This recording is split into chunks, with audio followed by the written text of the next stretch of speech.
برمیگزینم کیش مزدیسنا را که آورده زرتشت است و استوارم بر این کیش.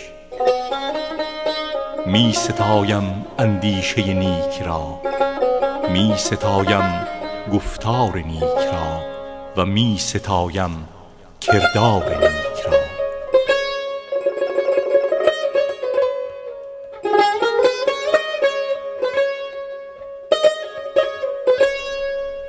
می ستایم دین نیک مزدیسنا را که نکوهنده جنگ و خونریزی و ستایشگر آشتی و از خودگذشتگی و پارسایی است و از تمام دینهای کنونی و آینده بزرگتر، بهتر و نیکوتر است.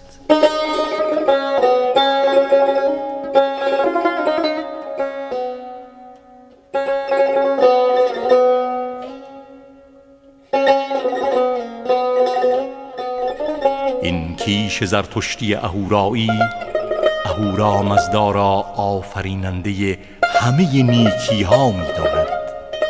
این پایه دین مزدیسناست.